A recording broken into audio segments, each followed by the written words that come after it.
welcome to Drinking with Dana. This is Lily here. I'm Dana. Lily was wandering around crying because she wasn't getting enough attention. And by attention, I mean playing and toys. So I picked her up to teach her a lesson by, giving her love and stuff. So she'll never do that again. There she goes. Anyway, hi. How's everyone doing? Welcome to the first show of 2023. Wow, it's really the first show of 2023. Seems like it's been a weird year so far already. Hi to everyone in the chat. Hi Tanya Marie. Hi Winter Vespers. Lori is out there as well. Hi, beautiful. She says Dana is literally cat wrangling, and Tanya thinks maybe the cat is in charge. The cats are always in charge. They're just small enough that occasionally we can escape their cuteness. But yes, no, our cats have a habit of yelling a lot.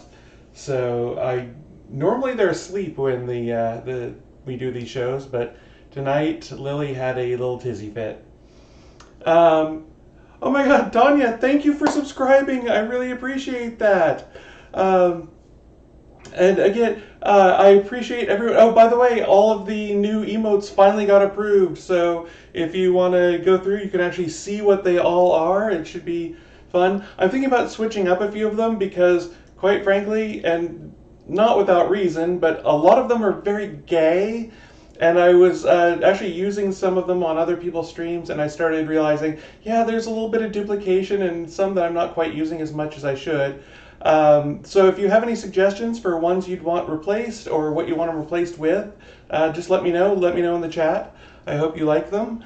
But again, thank you very much for everyone who has subscribed or even just followed me on the channel. I haven't even checked how many followers I've got at this point. It's mind-numbing to me. I can't believe that so many people have followed these little streams. So, speaking of things I can't believe, today's first thing we're gonna make. I say first drink, but it's not. It's Grenadine.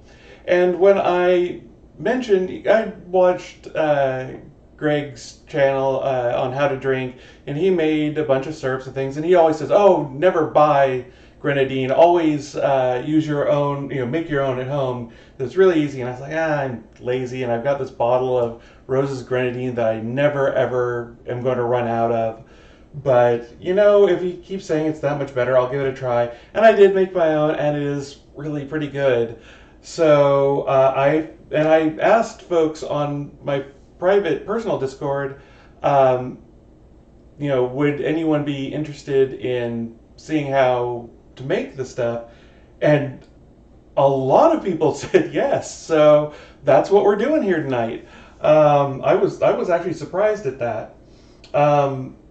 So all Grenadine is really, well, a couple things. First, Grenadine comes from the French name for pomegranate, which is grenade, which is also what the weapon grenades are made from, or come from. The other thing is that, and that's basically all there is to it. No one really seems to know when it was first invented, but it's been around for ages and ages. Classic in drink making, certainly. But pomegranate syrup and that, everything pomegranate is used in Mediterranean and Middle Eastern cuisine. So a lot of the ingredients I got here are thanks to Tanya, actually, because I mentioned a while ago that the puff pastry I got was from this little Mediterranean market that she recommended. Well, that's where a lot of these ingredients came from as well. Anyway, Grenadine is basically simple syrup, except that you replace the water with pomegranate juice, and then add a few drops of rose blossom water, which, I tried it with and without, and it's definitely required. Now, so let's go ahead and make that. You can make it in a saucepan and then pour it into a bottle or a jar or something. I'm just going to make mine in a jar and make it in the microwave, because that's how I always make my simple syrup. Um, and Tanya Marie says, I was wondering if you went to OSCU for it, and yes, absolutely I did. I got stuff, several things there. One of these days I'm going to do a deep dive and get all sorts of things there, but for today, I just got what I need. And actually, there's a little bit of a story on that. You may end up with a bottle of rose blossom water, or not rose, orange blossom water if you don't already have one, because I tried to order it on Amazon, and they said it would be here last Saturday. I was like, great, I'll make up a batch, have some cocktails with it, see how it works out and all that. Well, it didn't arrive until yesterday, and so because it hadn't arrived on Saturday, I went to Costco, got the exact same bottle for half the price I got it on Amazon. And so, but of course they wouldn't let me cancel the order. They wouldn't even though it hadn't shipped yet, they wouldn't let me return it once it got here. So I've got an extra bottle of rose blossom water, and I suspect it's going to last forever. So if you don't have a spare one, I'll bring it to the next trivia night. Anyway, so a quarter cup of sugar here, just regular C&H granulated sugar, and another one of that. It's 2 parts sugar to 1 part pomegranate juice, so that's what I'm doing. I'm going to basically, 1 part is a quarter cup here. So, and just make sure it doesn't spill. This jar is nice and big, and then I'm going to grab the pomegranate juice out of the fridge, which I forgot to do earlier. And I'm just using this Palm Wonderful stuff, 100% pomegranate juice, from concentrate, but that's fine. And the other thing I'm noticing about this whole thing, and ginger ales for later, I'll explain.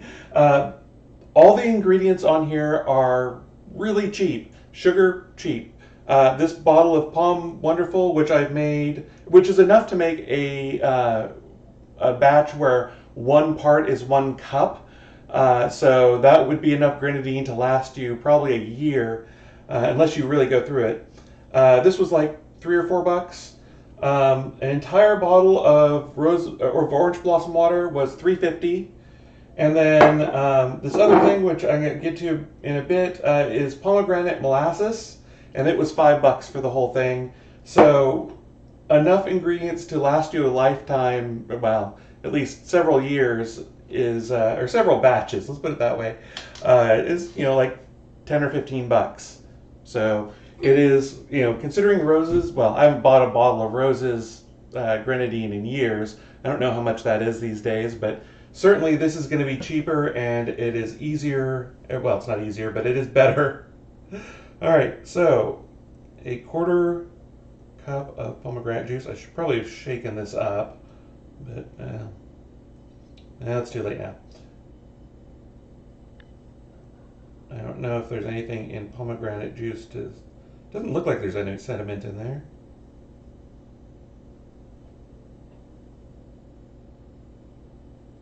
And I'm doing this off camera, of course. Well, here we go. I'll lift it up so you can see. But I'm just pouring a quarter cup of pomegranate juice into the sugar. Now, I am going to have to mix that up to make sure the sugar all gets wetted. I'm just going to grab a spoon for that. And stir it around here. Now, like I say, you can do this on the stovetop. I prefer the microwave because it's faster. You could, I think that we're making a super saturated solution, so it's not going to go into solution just sitting on your counter, unless your counter is really, really hot. But just about anything that will get heat in there, we'll heat this up to, a couple hundred degrees will do the job. I guess in theory you could stick it in your oven, but I don't know why you would do that if you're oven has a stovetop or a microwave that's nearby. All right, so I'm going to stick this, unfortunately again off camera, into the microwave. I'll put it in for 30 seconds and then stir it and see how it's looking. Based on my batches this last weekend, it'll take about a minute to heat up. But you do want to keep an eye on it because it will bubble up and bubble over the top of the jar. I'm pretty sure 30 seconds aren't going to do that. Oh, and I forgot to say, of course, as is tradition with all streamers, updated my streaming software today about an hour before the stream started. So if something looks or seems off, let me know. I can adjust the volume. Well, I'm trying to fix any camera problems. This is just the way I look, but you know, I don't know how that's coming across. Also, how's everyone doing? Did you survive New Year's okay? I have to admit, one of the reasons why I thought about doing Grenadine, and I'm going to make sort of a quick Shirley Temple out of this, is because I thought that maybe folks might want somewhat of a break from cocktails right after the new year. I know some people are doing no alcohol January, or dry January, that's the word I was looking for.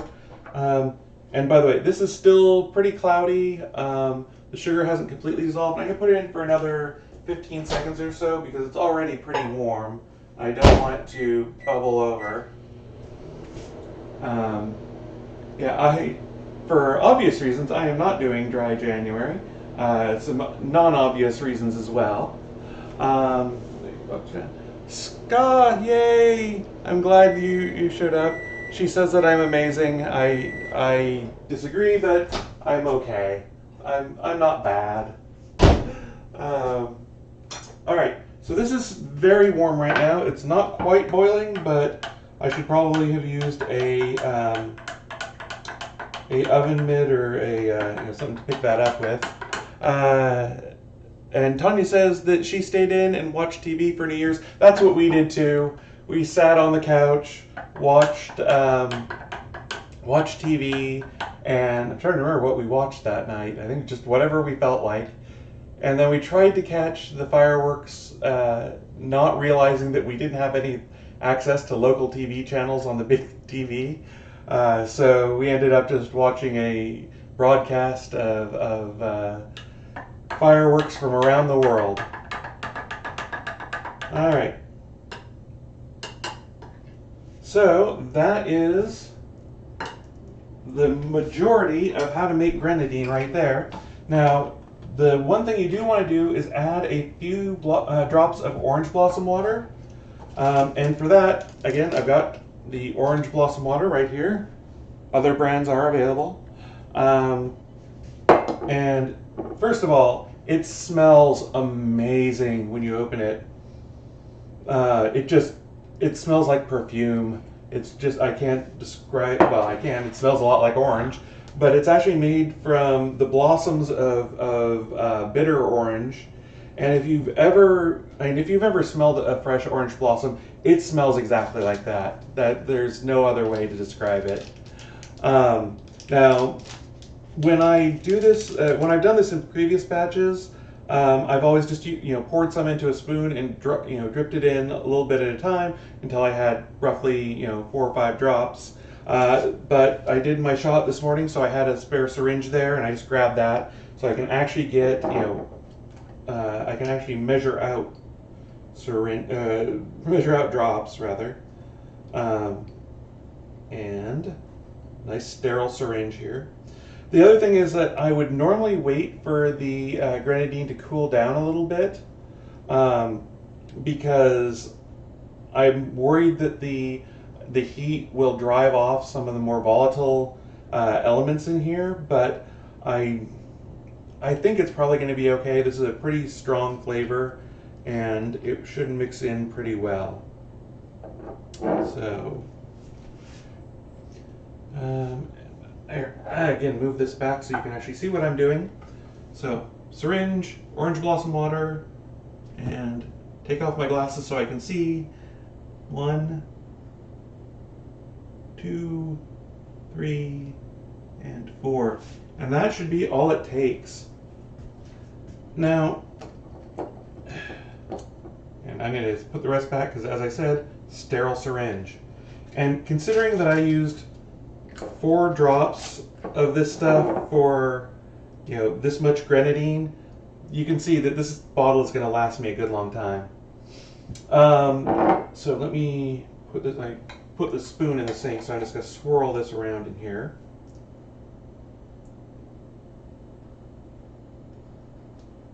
Try and mix that in pretty well.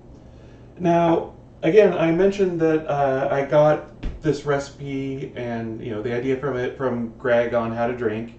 As I do with so many things, I'm a fangirl, I'm going to admit it. But one thing he did is add pomegranate molasses.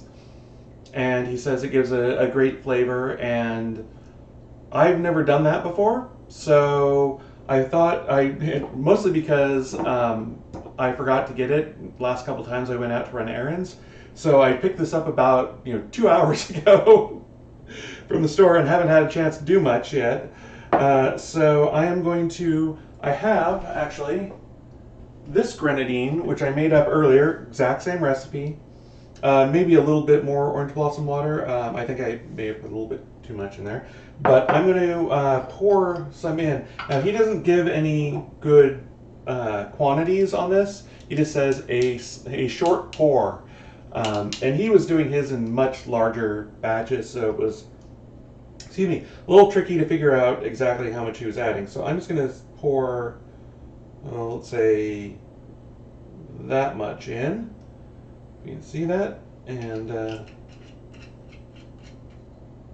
I'll swirl that around here, actually. Wow! Alright, straight pomegranate molasses is a thing. That is potent stuff. Very tart, but very sweet tart, I should say. Lot of flavor in just a little bit. So, and actually, I got down a couple glasses earlier, but I should get down a third one. I just realized, because I want to try something here quickly. Let me rinse off the outside of this glass.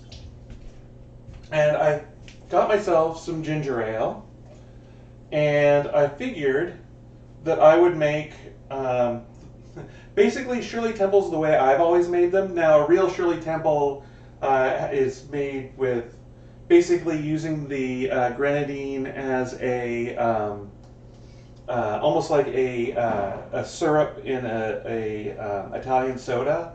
And it's got lime juice and such in it. I've always just made it with grenadine and ginger ale, or, and this is another good way to do it, is with the juice from the maraschino cherries.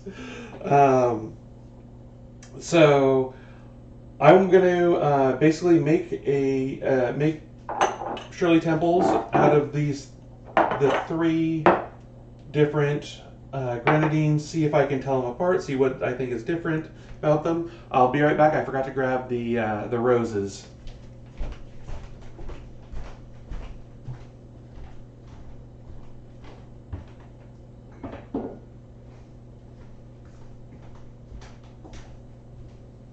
All right, here we are. So let's give them a try. Here we go. And I just always measure these by eye. I'll try and get about the same amount in each. So roses in this one here, and a little bit more than that. And I suppose I could just taste the individual ones, but I prefer not to do that right now anyway, because I think that might overwhelm my palate a bit. That's all right. That's too much. Pour a little bit of that back. There we go, that's about right. Alright, now I just said that and I just did it because my brain and my mouth are not always hooked up in the same way. So this is that one. That's the one we just made. And this is the one I made the day before. Let me shake this up a little bit more just for to get that molasses really incorporated in there.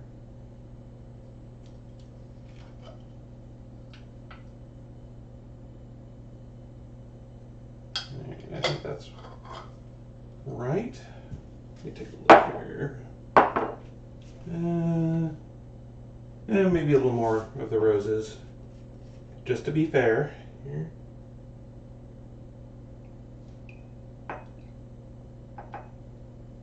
All right.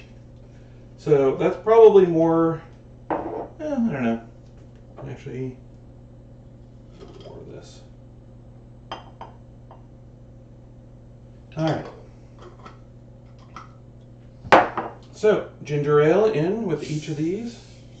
I'm just using Canada Dry. Normally I have their diet stuff, but thought I'd get all fancy and use non-diet. Very nice. These are going to be pretty potent. Ooh, that's a big difference. Of course, that's the Grenadine that's still warm from the microwave. Yeah, the room temperature stuff is not foaming up the same way.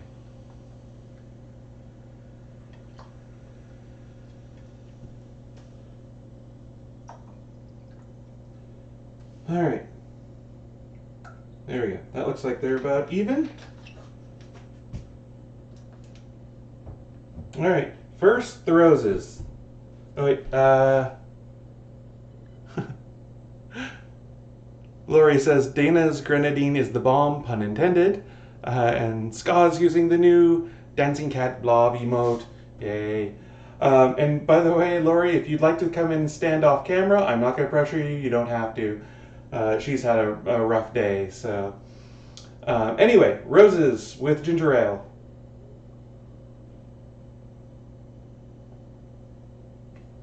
Yep, pretty much what I've had my entire life. Let's see. Yeah, Lori is saying she's had all meetings all day, so pity her. And if she doesn't want to come in and drink, Shirley Temples, that's fine by me. Anyway, this is stronger than I normally make it, maybe, but it's still that syrupy. Sort of, you can't really tell if it's cherry, might be something else. It's cherry plus something, or maybe it's the maraschino cherry liqueur or something like that. Or not maraschino cherry liqueur, but the liquid in with the maraschino cherries. Then this one that I just made without the molasses. I love Shirley Temples. Lori has arrived. This one is a lot more potent. Definitely a more rich flavor to it. You can taste the orange blossom water in there. It's definitely that. It tastes like it smells. And now Lily has also arrived back here. Let's see. Oh, hi Azure Dragon. Hi Repentant Imp. Glad to see you both made it back here.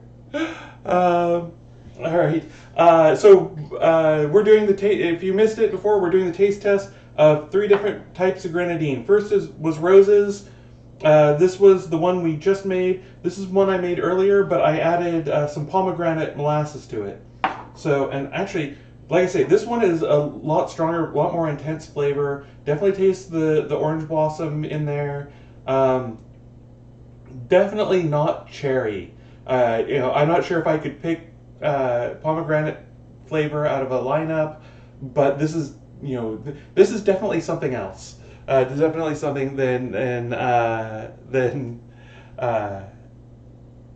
cherry. Sorry. Repentant says, in fact, just give me an extra glass with a side of cherries. Yes, that is how. She says she loves Shirley Temples too with extra cherries. That is Lori's correct. thing. Yeah, Lori says that is correct.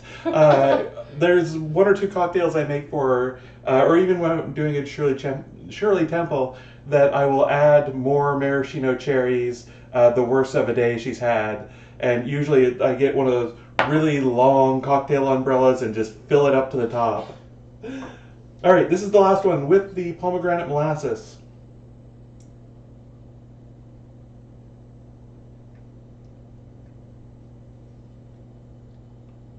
I think you can taste.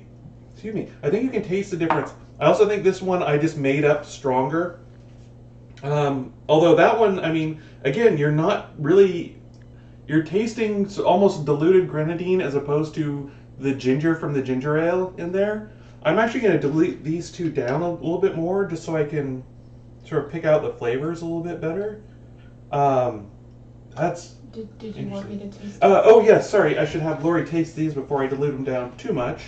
All right. Do you want me to do them in random order? Do you want to? Yeah. Here's what she thinks of ginger ale with roses.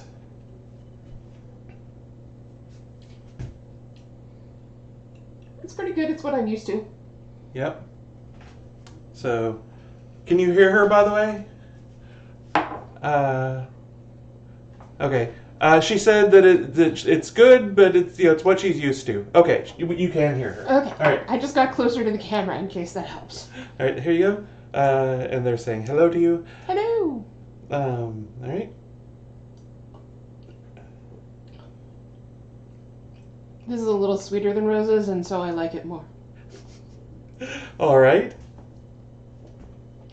What can you tell different about the flavor there? It's less cloying. Mm-hmm. So it's less cloying, so it may have a sweeter end effect, but it doesn't fill your whole mouth with it and then demand to remain. That is a very good point. Yeah, it does definitely, you can definitely, yeah, it does not stick to the inside of your mouth the way that roses does. All right. I have to tell you, I'm prejudiced against this because I'm assuming that the molasses will make the texture different.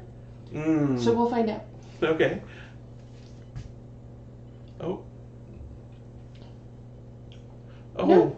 I'm sorry, what's going on? I was just going to say thank you to the anonymous donor who gifted Tier 1 subs, apparently gifted it to Tanya earlier and to Repentant Nip now. So thank you, whoever you are, anonymous person out there. I appreciate that.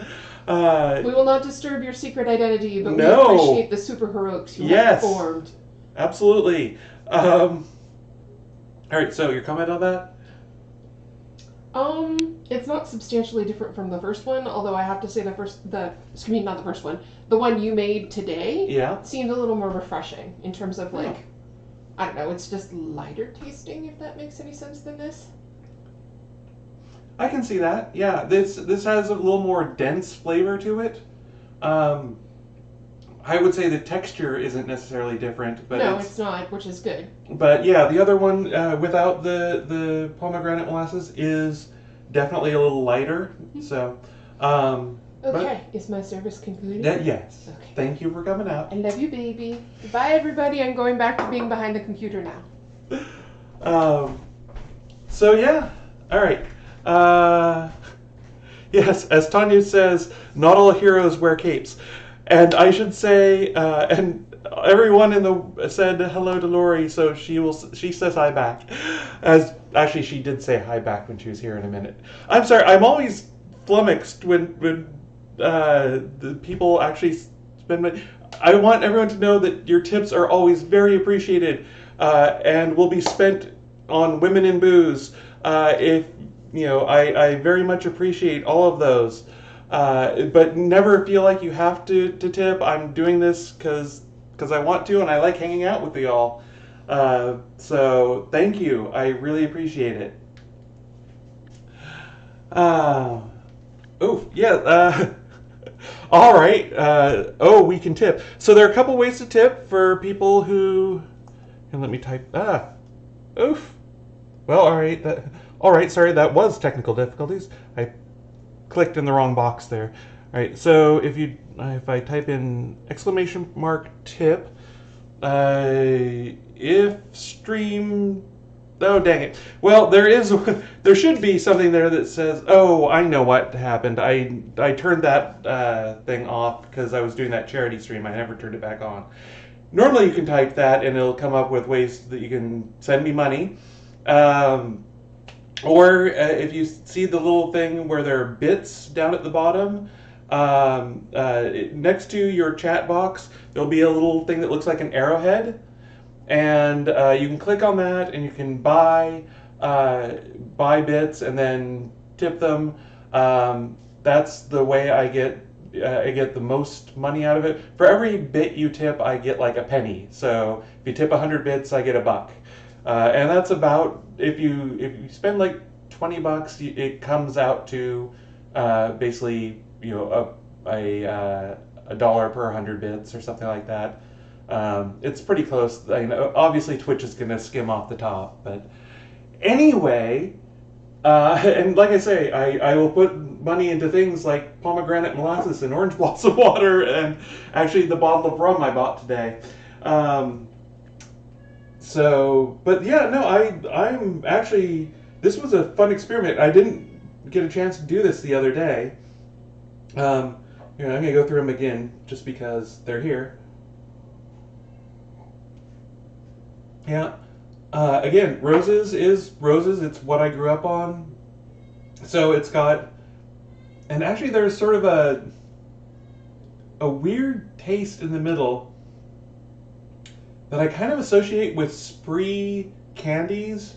Something about the candy coating has this really weird, not quite chemical taste, but kind of. It's clearly sugar, but it's artificial sugar in it. Oh wait. Oh, Winter Vespers, thank you for cheering 100 bits. I promise not to do the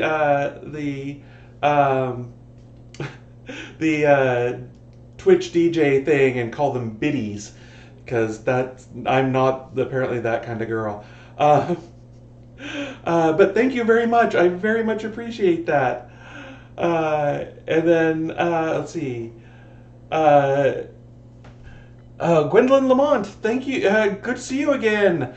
And she says, as long as they're not Necco wafers. Yes, I've known people who like them. I can tolerate them, but in general, they're not for me. And I know they're not for a lot of people, but there are some that that I kind of like in them. But anyway, that's something that I find in roses, diluted down and all that. It's not a bad taste. It's just kind of, something you notice, and it's right smack dab in the middle of the flavors as they develop. This is again the one I made today.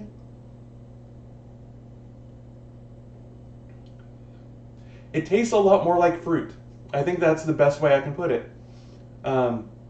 Again, this, I would probably dilute this down a lot further, or at least put it on ice or something, because it is still pretty sweet. You're not tasting the ginger in there, but it tastes like you put fruit juice in this. And then last but not least is the one with the molasses.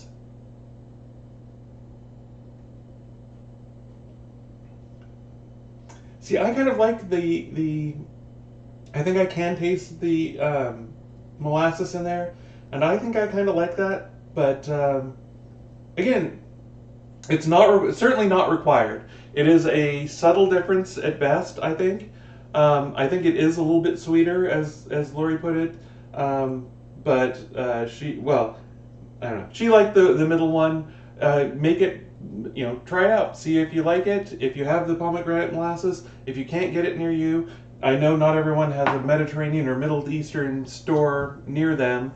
You can get it on Amazon, but look around. I didn't know we had, I guess I'd never really looked for a Mediterranean or Middle Eastern grocery store before until Tanya pointed it out. So, I also just realized I never turned the oven on here.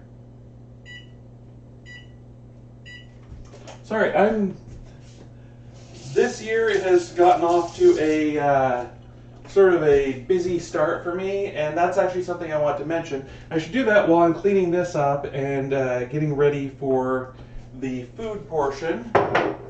I am going to, so basically some real life obligations have come into play, and in the next couple of weeks I'm going to be pretty busy.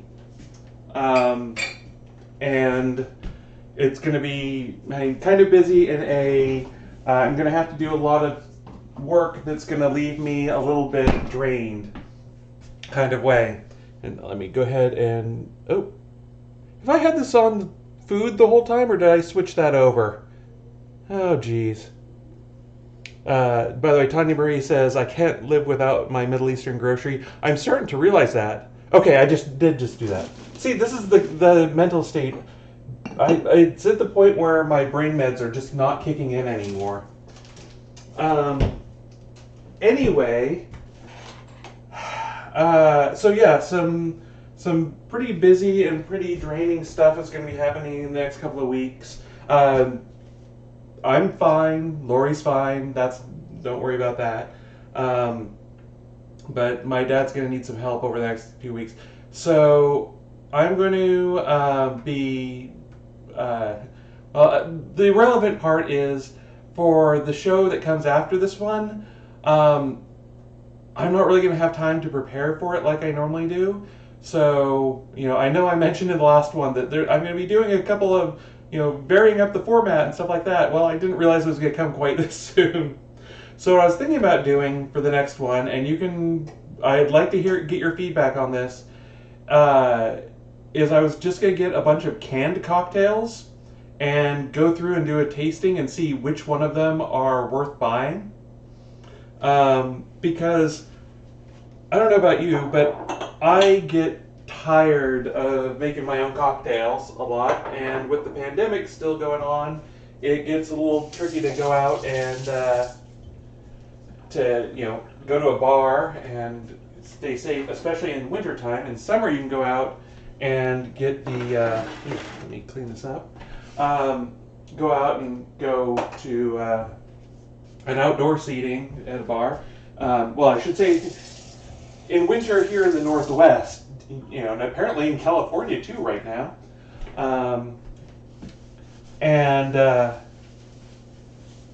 So, yeah, canned cocktails. See which ones are good. And here, this is again cooking with ADHD. This, by the way, is the Swedish Swedish dish towel. Tanya gave me one that she had. I really like these. They're basically made with cotton and paper fibers, so they're biodegradable, but they last a good long time. I've been using this one since she gave it to me before Christmas. It was just after Christmas. And it's just now starting to get a little discolored where I cleaned up something that stained it, but I'm really happy. I just ordered some more of these today. I really like it. So, anyway, let's see. Azure Dragon says, better living through chemistry, to be sure. Yes, I agree. So, yeah. And Winter Vesper says, warm hugs and best wishes to your dad. Thank you very much. He's having kind of a rough time of it right now, and it's probably going to get a little bit worse before it gets better again. So I've passed along the well wishes people have sent before, and will continue to do so. So both I and he really appreciated them. So, all right. Let's see. So what we're making, let's actually make the thing. We're making Star Puffs because this looked good, and I realized as I was doing my my sample batches of these, just trying to figure out if it was something I wanted to make or not, and basically trying to optimize the recipe and all that, that it's a bit of a misnomer because I'm not going to be making stars out of this. This is from Food Network's magazine, really what this is it's saying if you need a quick dessert that looks kind of fancy, get some puff pastry and some cookie cutters and put stuff on top of the puff pastry. I'm going to do this more. I've already adapted a little bit from their recipe. Oh, good. The oven's ready. Um, basically, theirs just was puff pastry and Parmesan cheese. I think it may have had pepper on it. I think it definitely needs a little bit of salt. Now, I tend to oversalt things, so your mileage may vary. But the gist is, you take puff pastry, you cut it out. Oh, I, of course, left olive oil off the recipe, but you take some puff pastry, cut it out, and then put a little olive oil on top, put salt and pepper on it, put Parmesan cheese on it, or you could put like a little bit of sausage and maybe some cheese over the top of that, or you can put olives on it and make sort of like a hot tapenade, or tapenade. Or, you know, there are all sorts of things you can top these with. Very much a screw around and figure out what you like kind of thing. I, of course, didn't get the puff pastry out earlier because the aforementioned week that I've had. Alright. So, I have most of a roll here of puff pastry. I'm not going to use the whole thing because it does take quite a while to punch all of these out and grate all the cheese and all that, and I figured we could have better uses for all of our time. But I will cut some of it out or cut some of it off here and get to work. And that way I'll have more for later. Maybe I'll make some pinwheels or something. All right. Again, got this puff pastry at that amazing Middle Eastern grocery store. Maybe I can get them to sponsor me. All right. What am I doing? All right, so let me cut that off here. I'm just gonna take my knife and so why do they call them star puffs? You may be asking, because like I said, I'm not going to cut them into stars or anything like that. Well, you're supposed to cut them in stars, and then when they come out, they'll keep that shape, and they look really nice and really fancy. You can use whatever cookie cutter you want. I'm just using let me spread out some of this flour. One thing I did notice is that if you do not flour your cutting board when you're cutting these out, they will stick. And it will be a pain to get them back off. Alright. And I'm just, let's see, can you see this? Here, let me move everything back.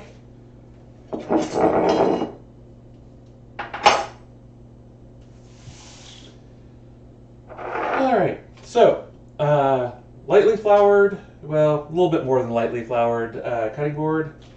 Got my puff pastry on it. You do not need to roll out the puff pastry on this. As a matter of fact, that kind of crushes it down. If you don't do that, it will puff up nicely. I'm just going to use a 2-inch round cookie cutter. I use it for making mini biscuits.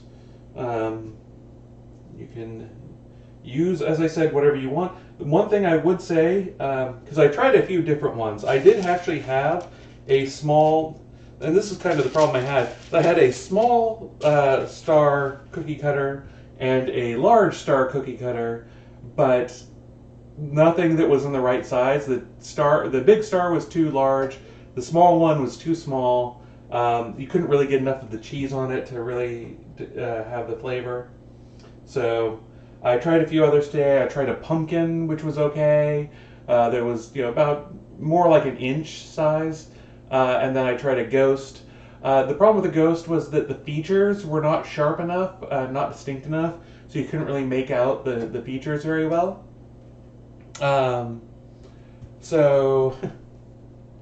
Oh, Tanya, with much better timing than I'm giving her credit for right now, said, "Why do they call them star puffs?" Well, yeah, it's because they were supposed to be star shaped and then puff up, but I screwed that up and I screwed up your timing. Sorry. All right. So I am going to just go through here, and it's just like making sugar cookies. You just punch them out. One thing though is, let's see. You do. Well, all right. This one's not going to be. This is going to be partially around here because I'm going to use up as much of this as possible. Because unlike with sugar cookies, you can definitely tell when you've reused the dough after you've punched everything out. Things just these will puff up really nicely, but the ones you do after, if you try and reuse the dough, basically recombine it and roll it out again, then they do not puff up nearly as nicely. And I will show you how that looks, because I'll go ahead and use it just to not waste the dough, but it's one of those, yeah, I'll eat it, but I'm not going to serve it to guests kind of thing.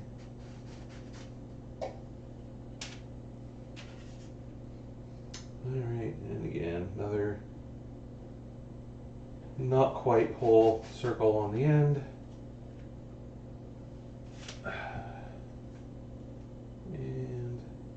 And not that this cookie cutter is perfectly round anymore. My big bin of cookie cutters is sadly tends to bend them a little bit. Let's see. Alright, while I'm doing this, anything exciting going on? Anyone got any big plans coming up? Like I say, I'm going to be even more out of my mind than I normally am next week, but until then, I think should be going okay. And like I say, I'm kind of looking forward to doing the canned cocktails one, because I have tried a few of them before, and they're not bad. Well, they're not all bad. There's some that are not great. There was actually, when the pandemic started, a lot of bars and restaurants got permission from the state, I think it was, to start doing to-go cups of their cocktails or things like that. Some of them still can do that. One of the places near us basically took as a base for their one or two of their cocktails these canned cocktails and then added things to them to make them really nice. By the way, I just took all the scraps up, picked them up, and I'm now just kind of mushing them together, which probably is not what you want to do, but I am going to roll this out again, and I'll show you. You'll be able to see the difference between the ones I did before re-rolling and after. Anyway, so that was that was the first time I'd really had a canned cocktail, and it was good. It was, I'm trying to remember the name. It was like On the Shelf or something like that. And actually, I shouldn't say it was the first time. It's the first time in decades that I'd had a canned cocktail. If anyone out there remembers the club cocktails they used to sell on airlines, and now you could just find in sort of sketchy liquor stores. Let's see. Azure Dragon says, Chinese New Year is coming up, and I'm glad my family is opting to order in food. Yes, that is a wise decision. We had a late family gathering after Christmas, and it was my sister-in-law did the cooking, and it was great. It was fantastic, but I was just glad I didn't have to cook, which was a nice change. So Diane, if you're watching, I really appreciated that. Thank you. Anyway, so there's a bunch of dough left, but I'm not going to roll it out again because it's just going to get worse and worse from here on out. That is kind of a wasteful part of this. If you can find a cookie cutter that fits together more nicely, or can do better molecular packing than I can. Just by a. Sorry, I was having flashbacks to inorganic chemistry and crystalline structures and things. All right.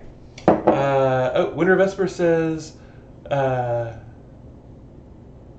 Wait a minute. Okay.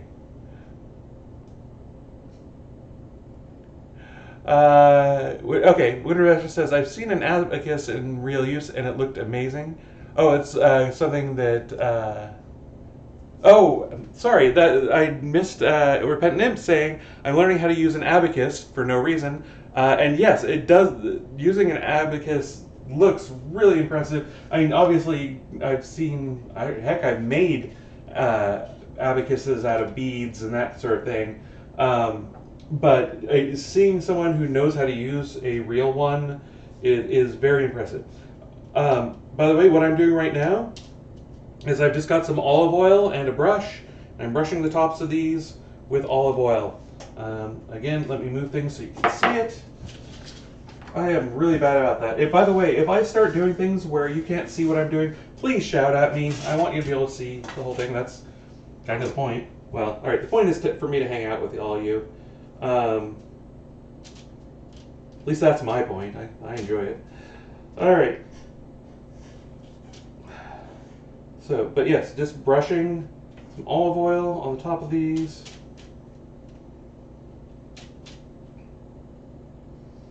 And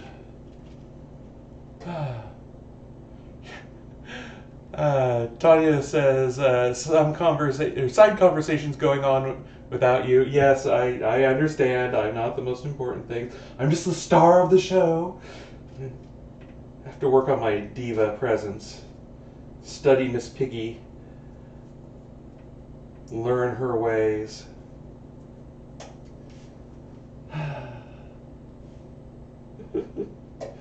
Anyway, yes, learning an abacus sounds very cool. I'm very impressed. I have not had. I guess this show is the new hobby. I guess that's the way to describe it. That I've had lately. I guess learning to stream and actually streaming has been the thing. I'm figuring out all the. By the way, did anyone have problems? Did they get ads when they came on? And Repentant says she had said that about learning the abacus after I'd asked what's up with everyone. Yes, one of the things about the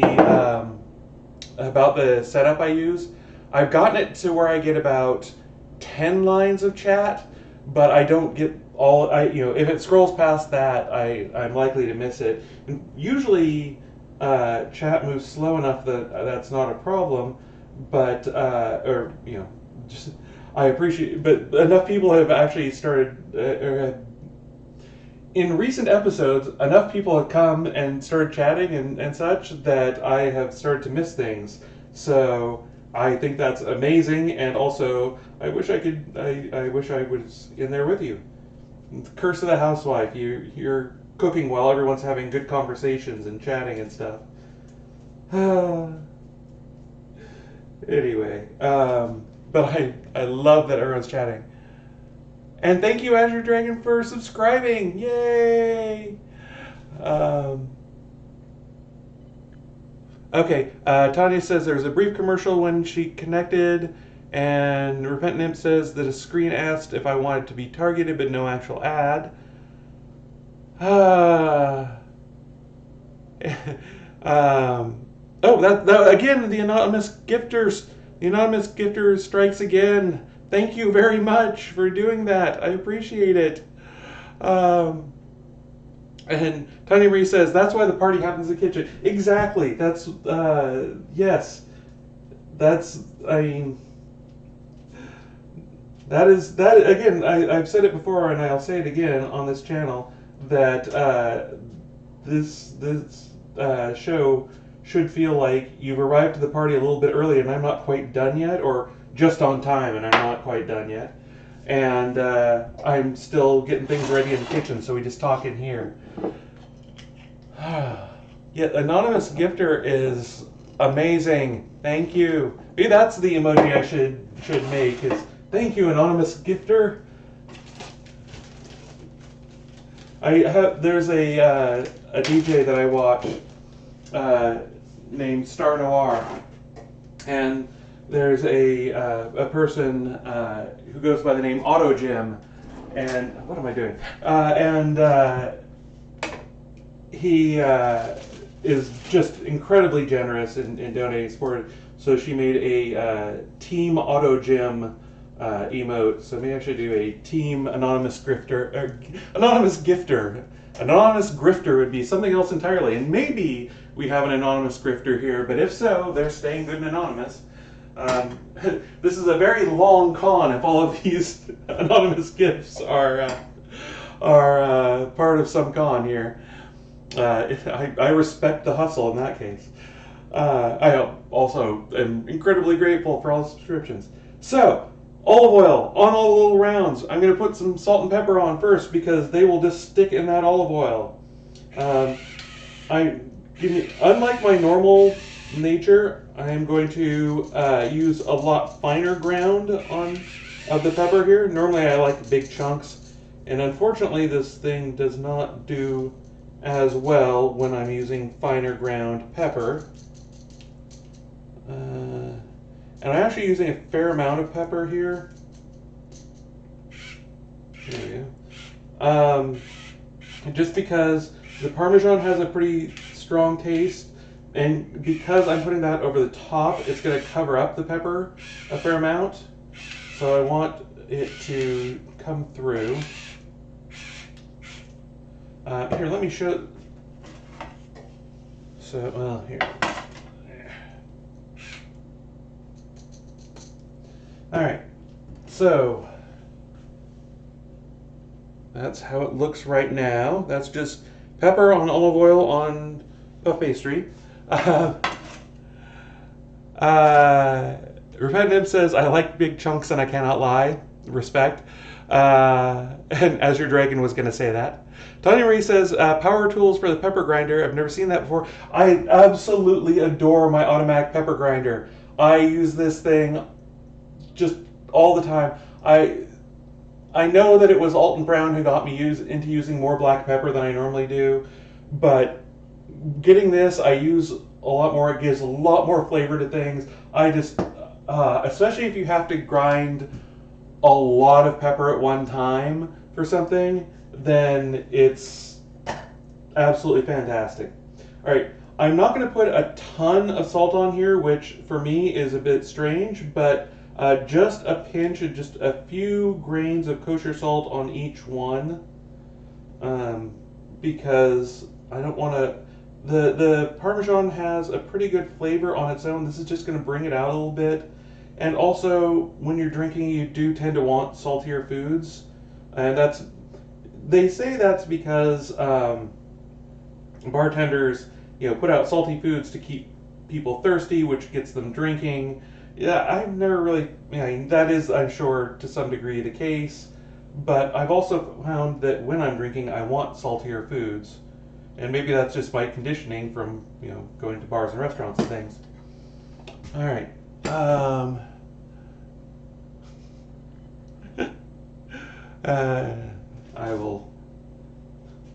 I saw your comment, Repentant, but that's going to take way too long to explain on camera. All right, so now I'm just grating up some Parmesan cheese. That's all it is. This is the good stuff. I get it at Whole Foods. It's the, let's see, what's the name of it again? It's the, it's of course Torn, but it's not Parmesan Reggiano. Oh, it is Parmesan Reggiano, but it's it's the stuff that they have in the that's next to the big wheels. It's been cut up into chunks. It is worth the money to get the good stuff. There's a couple different kinds. One I think has some sheep's milk cheese in it. There's sheep's milk in the cheese, but this is just the Parmesan Reggiano that they have there. It's about 20 some bucks a pound, but it lasts a good long time.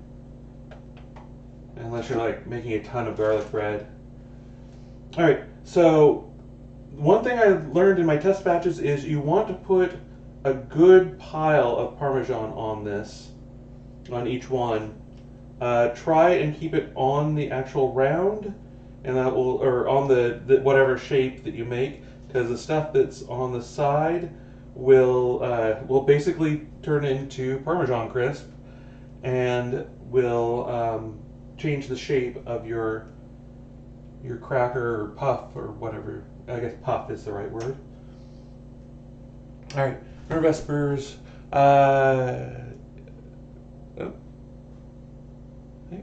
Winter Vespers is just being awesome as usual. So.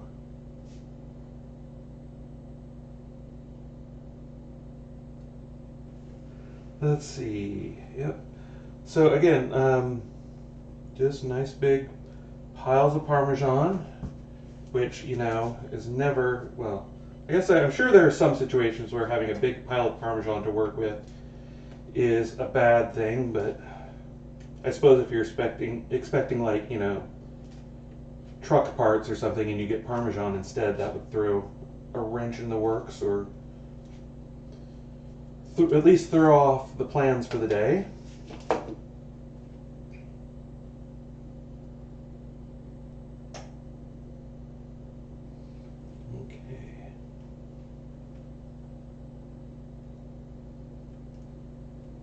And let's see.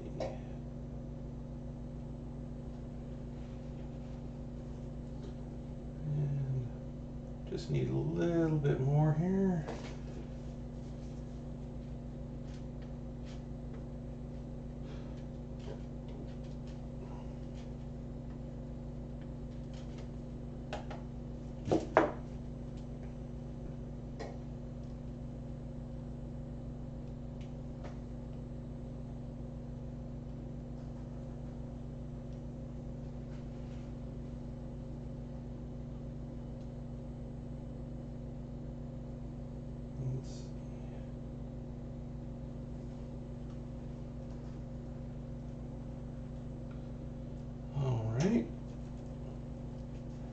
So this is what they look like now.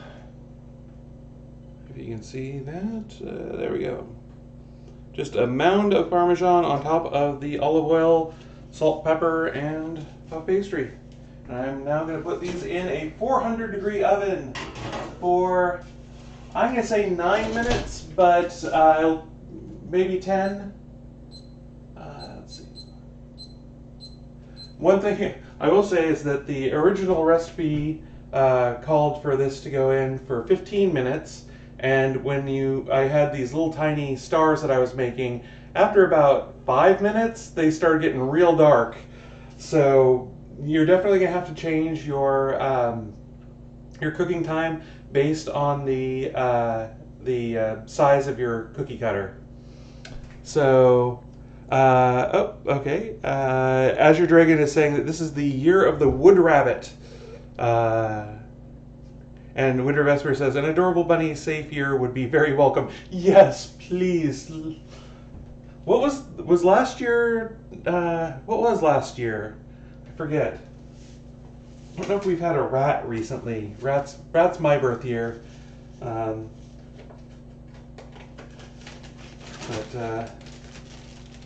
Which, I don't know, I don't really believe in astrology, but I've had a few, but mine kind of makes sense for me. I was born in the year of the rat, and I'm a Gemini, and, well, alright.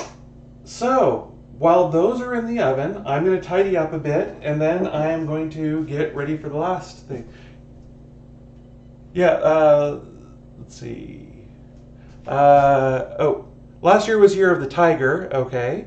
And Gwendolyn Lamont says, my bunnies enjoy chewing sticks, so next year is Year of the Dragon. Tanya Marie says, my luck, it's the year of the Monty Python Killer Bunny with huge teeth. Yes. Yeah, let's hope that's not the case. And Lori's talking about how we have Lots of outdoor bunnies around here. Last year was water tiger. So pissed off tiger, or tiger is one of the big cats that actually likes water. Um, Anyway, but yes, we have lots of outdoor bunnies around here. Basically, when we moved in, there was we saw this really big orange bunny hopping around, and we were sure it must be someone's pet that escaped. Just like, it was about like this big around. It was just this giant rabbit, and we saw it hanging out around with one of the local jackrabbits about like this, tiny little brown thing that, giant ears, kind of looked nervous all the time. And then the next summer, there were a lot of little orange and brown bunnies running around, and now all of the ones in the neighborhood have that characteristic orange and brown mottled pattern. And they're sort of medium-sized. So, Lori calls those our outdoor pets. Alright, I'm going to have a little more Shirley Temple here.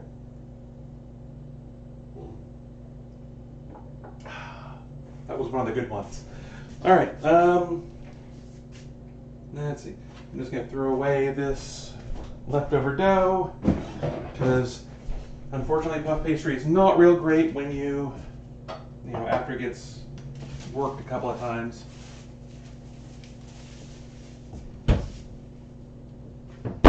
All right. So now,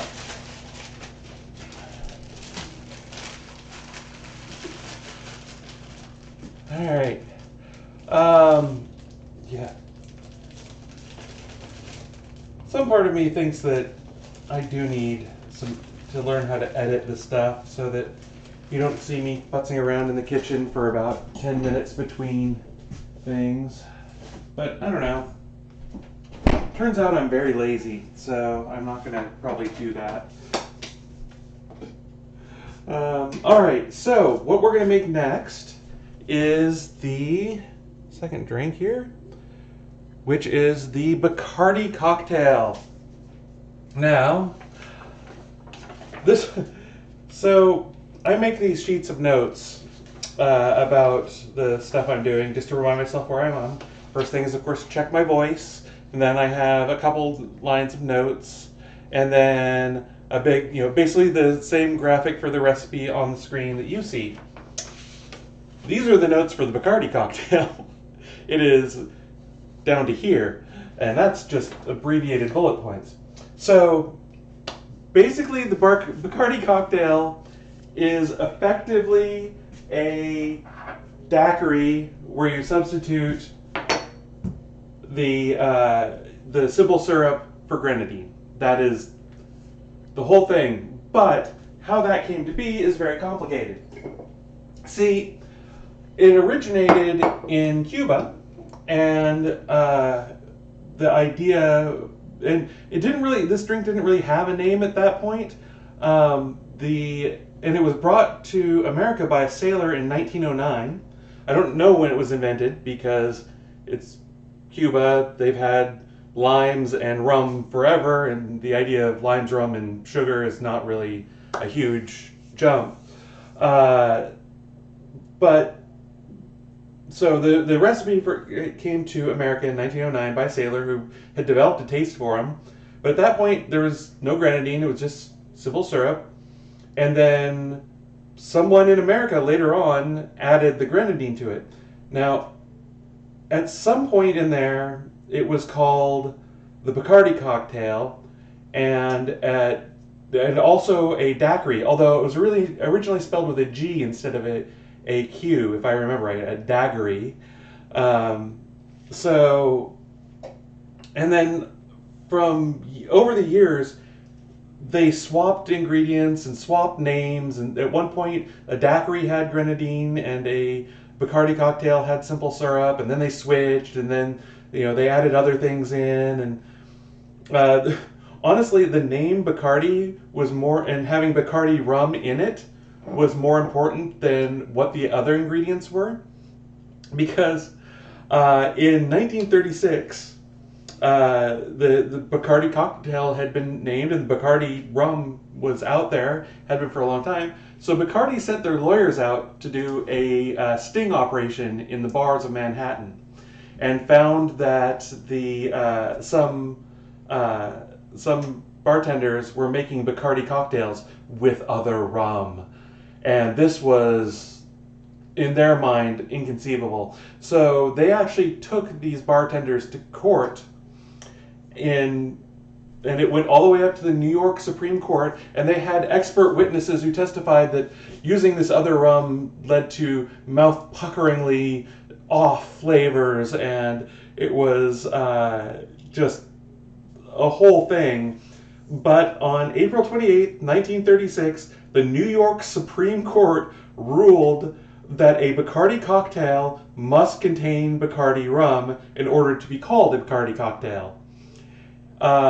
Other companies followed along. If you'll remember when I made painkillers, Pusser's rum must legally be included to call it a painkiller. There's another one that I can't remember. That's another very specific drink must be made with a specific alcohol to be called that.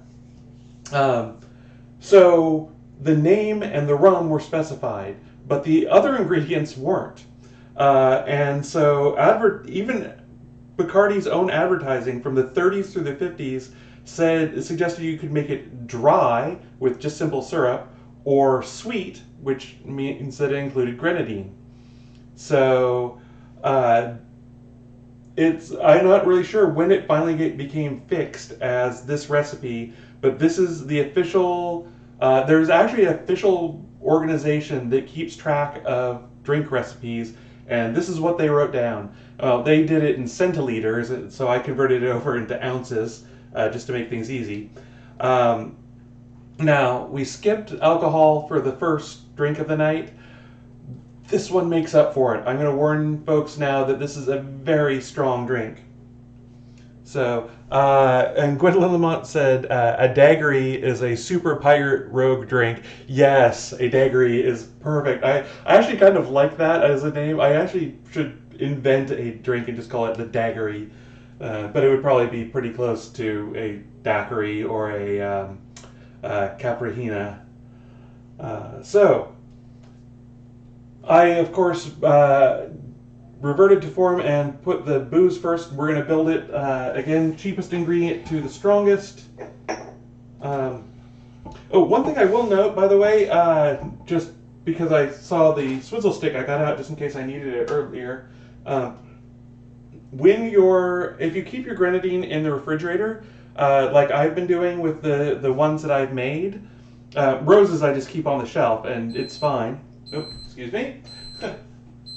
Remind me where I was. Alright, so these actually look pretty much done. Take them out of the oven. You maybe go for another minute or so. But here they are. Nice and browned and puffed up. So I'm just going to take these over. Yeah, I may have let them go for another minute, but I'm going to slide them over to my cooling rack and make up my drink. So, oh yes, if you store your grenadine in the fridge and then pour it in and then pour the soda on top, it will actually be really thick, and you may need to stir it in. If you keep it at room temperature, it seems to stir in just fine, mix in just fine. Thank you, Gwendolyn Lamont. I appreciate that. She reminded me of where I was. All right. Tanya Marie said, Winter Vesper says they look yummy, and Tanya Marie says those look great. Hang on, let me get my keys and head over there for a snack. As if you haven't noticed, Tanya lives pretty close, and I don't think I know where you live yet, but you know where I know in general where you live, but you've actually been to my house. Let's see. Here, I'll just grab my knife here. All right. So, starting with the lime juice, I'm going to get an ounce here. Oh, and by the way, you know how I said that this is the official recipe for a Bacardi cocktail? It is, and that's why I listed it that way. I'm not actually going to make it as listed because one thing I discovered is that as listed is a little too tart for me, a little too acidic. It really uh, caused me some. It caused me. I don't want to say indigestion, but it was a little too tart for me. So what I did was I bumped up the grenadine to equal parts with the lime juice, and I think that works better for me. You can try yourself, see what you think. Um, and by the way, it turns out, at least around here these days, and I know everyone's limes are a little bit different. Um, half a lime is a little right around a ounce. Actually, this is going to be exactly an ounce if I just get the last little bits out of here. The original recipe that I saw quoted from it was like a New York Times article from 1910 or something like that, was that, talking about this new cocktail that had swept the nation, and they hadn't really even seen, it hadn't even given it a name yet, but it described basically a daiquiri, and it called for the juice of half a lime. So that's what we're using, which, and like I say, in this case, ends up being an ounce. And I am now going to take the grenadine. I'm going to take the grenadine with the pomegranate syrup in it because I haven't tried it with that yet, and B, I kind of liked it better. So we're going to see how these go.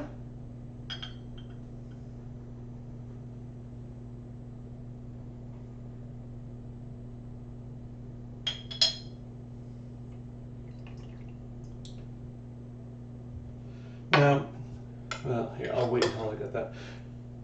So, as far as the Bacardi, the rum goes, you do have to use Bacardi to make it legal. I'd recommend gold over silver if you have it. The silver is a little, I don't know, you're not going to really taste it all that much, but it is I think the gold adds a little more flavor to it, a little more character. And as you can see, that's 1 1/4, and then do I have enough?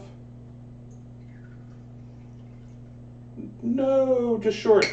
However, instead of breaking open the new bottle of something else that I bought a airline bottle of Bacardi just so I could be consistent and make this a legal drink. That's the last thing I need tonight is the cops busting down my door because I'm using the wrong rum. All right. And again, I said this before in my other videos, airline bottles are a great way if you want to try out a drink, try something new, or just don't want to keep something on hand all the time. Just get a couple of airline bottles. Also, if you're traveling, just toss a couple in your liquids container and bring those along with you. Anyway, I'm going to put some ice in here.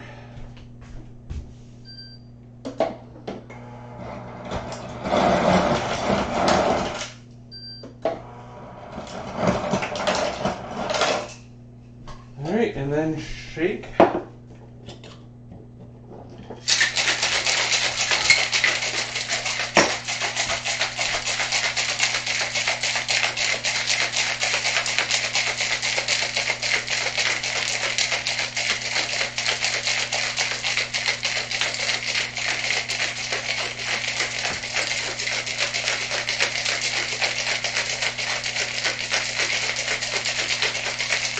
That's probably overshaken, but that's how I like it.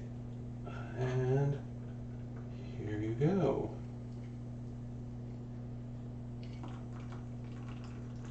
And you could garnish this with just about anything. Maraschino cherries would certainly be appropriate. I'm going to do a little bit of a lime wheel here. And normally I don't bother, but let's be fancy.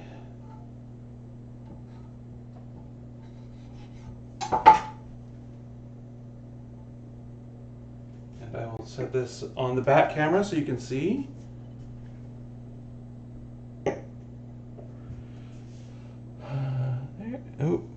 Oh, shoot. All right, a second. Let me see if I can get this fixed. Come on. Why must you cause problems? There we go. All right, there we have it.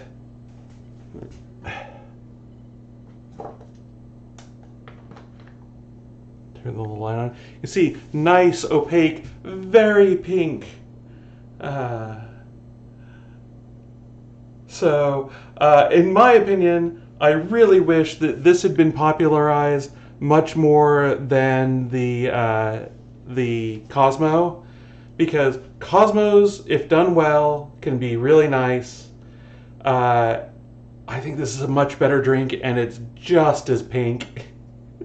So it is it's not necessarily a femme drink, but it certainly could be. All right, I'm going to put this back on there and bring it out and see what I think here. Cheers.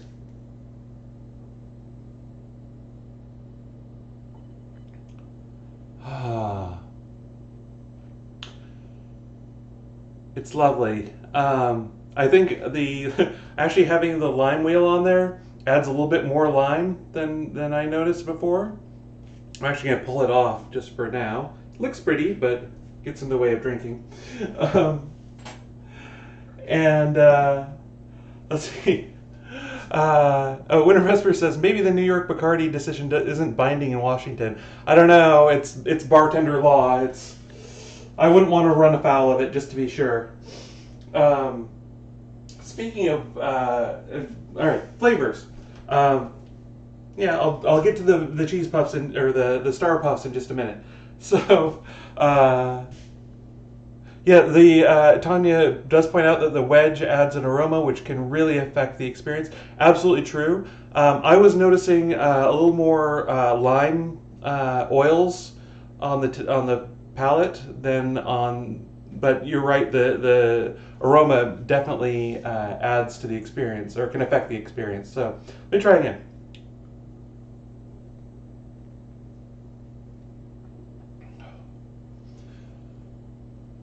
So you get the sweet, again, a sweet tart. I use that phrase a lot, but it's really accurate here. My mouth is watering. It is so good. If you've ever had a Satsuma mandarin, it tastes a lot like that. Now, I think in my earlier, my test drinks that I had, I used a little more orange blossom water than I did in tonight's batch. Although no, this is the same one. So I've actually had a Bacardi cocktail made with this before I added the molasses, and it came across exactly like a mandarin orange, even though the only orange is in the flowers. I don't get that. It's definitely still a flavor that's present, but it's not the only one.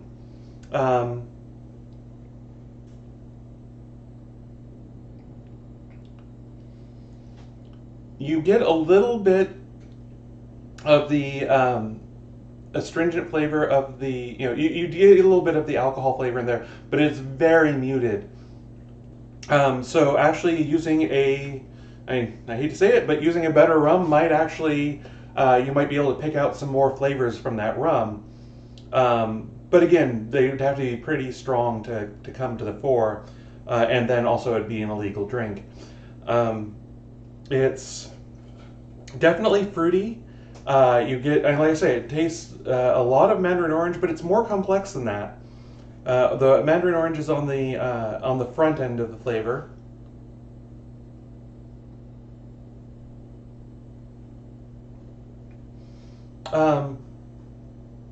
Oddly enough, you don't get a ton of pomegranate out of it, even though all the stuff we were doing to make this had a ton of pomegranate in it. But it does have well, now it's sort of on the back end, I get some of that pomegranate molasses flavor, although it tastes a lot more caramely than just the straight pomegranate molasses did. So it's a very interesting, very complex, very fruity, very approachable drink, which is one of the reasons why it is so dangerous, because this is over half rum right here. So it is definitely a sipper. Now, I should also talk about these Star Puffs here. So I'm going to grab one, which is cooled off significantly now. It's a little on the oily side underneath, so but that's because I was slathering on the olive oil there.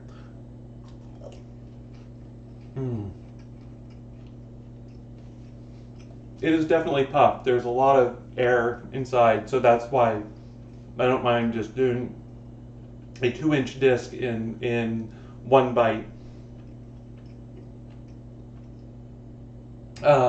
Also, they've actually shrunk down. I should probably measure. They seem like they're smaller in diameter than they were before. But all right, I'm gonna grab another one here and actually tell you more about the flavor, because you do get the salt. The pepper is really muted in there, and maybe I should have put even more on. Maybe bigger chunks would show through a little bit more. Although, again, if you're serving this at a party, you have to know everyone's pepper tolerance, and a lot of people do not like getting a big chunk of black pepper, in their snack. So, you get that a little bit of, well, I'm hoping it's not from the drink. Let me try this again.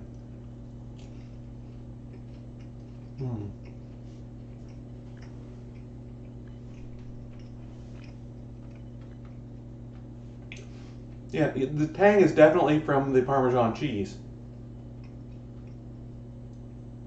You get a lot of that good Parmesan flavor to it, but it's crispy and yet not too much at the same time. Or actually, let me demonstrate that a little bit.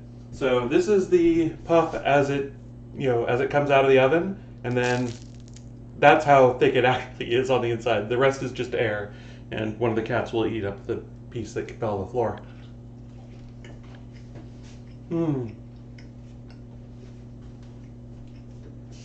So,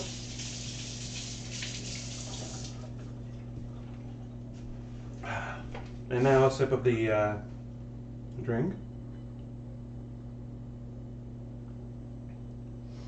They do complement each other very well, because it is a strong drink, so you're going to want something to, slow down your pace of drinking it. It's tangy and has a lot of strong flavors to it, strong fruit flavors to it. So I said the cheese on there is tangy. It's a different kind of tangy. It breaks up the monotony is absolutely the wrong word for this drink, but if you have the same flavor too long, you need something to cleanse your palate a little bit between bits. Tanya Marie says, I will definitely be trying out those puffs. Like I say, it's almost, the thing I was realizing is it's almost kind of a cheat for, you can definitely try out these, try out putting different things on top of them. I'm certainly going to be experimenting with it more going forward. So yeah, no, and like I say, they go well with this drink. I'm not going to finish it before the stream ends because I would like to be upright. I had one I did a test one on Monday. It was the only drink I'd had that night. Had a full meal. Excuse me, the ginger ales keeps coming up. Had a full meal beforehand, and I was tipsy for a good couple hours after that, and maybe that's the estrogen seeking its revenge or what, but this is definitely a sipper. This will keep you going for a while. Be careful with it. And I will note that probably after we finish this, I was going to try another cocktail that has grenadine in it, just because I kind of got Grenadine on the mind right now. I said this wasn't really a themed episode, but it's kind of Grenadine themed a little bit, at least in the drinks. But there's one called the Mary Pickford, named after the silent film star, and it's got, I believe, rum, grenadine, and pineapple juice. So it basically substitutes the pineapple juice for the lime juice, and I think that sounds really interesting. I've tried it before, and it didn't really strike my fancy, and I'm kind of wondering if that's because I have, not as good a grenadine, and maybe, I just used the Dole pineapple juice out of cans. Maybe that would have been different if I'd used better pineapple juice too. But I'm going to try making one with the good grenadine and report back. If it ends up being good, you'll see it in episode after next, probably. All right, so I think that's it for tonight. Anyone have any questions, comments, concerns? Definitely cheers to our anonymous gifter, or anonymous grifter, if that's what they prefer to be called. Thank you very much. I really appreciate it. And everyone, Winter Vespers cheered 100 bits. Thank you very much, Winter. You've been an amazing supporter of the stream. I very much appreciate it. And everyone, I appreciate you all just showing up and hanging out.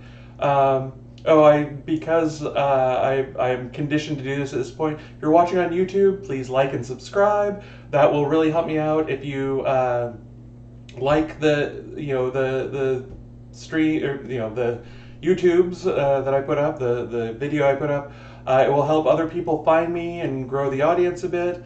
I believe there's a way there's a link to my Ko-Fi page on YouTube if you want to donate that way. Again, you don't have to. Just happy for you to be here. If you want to start a fight in the comments over whether I should have done half an ounce of grenadine or a full ounce of grenadine, that will again just make people more likely to find my videos.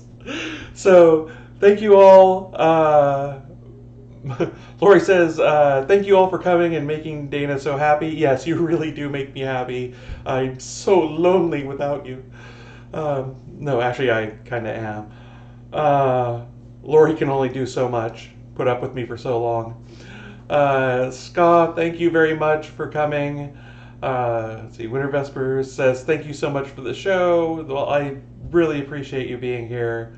Gwendolyn Lamont says, yay, thank you. And Tanya Marie says, food fight in the chat. Yes, please. I would love for the algorithm to, I would love for some of the algorithm to find me. I'm not sure I'm ready for us to go viral, especially as a... Viral? Did I just say that? All right, so like I said, this is over half rum. All right, I'm not quite ready to go viral yet, especially as a trans woman on the internet, but if you could spread the word amongst friendly folk, I would appreciate it. Anyway, cheers everyone. Thank you all for being here, and I'll see you in a couple of weeks. Unless, things radically change, it'll probably be a canned cocktail rating session. And if you have any good ideas for canned cocktails that you've tried or recommend or just want to hear what I think of, please send me a whisper, leave a comment. Don't corner me on the street. If you've seen me online, let me know there, but just let me know. Anyway, cheers, thank you. All right.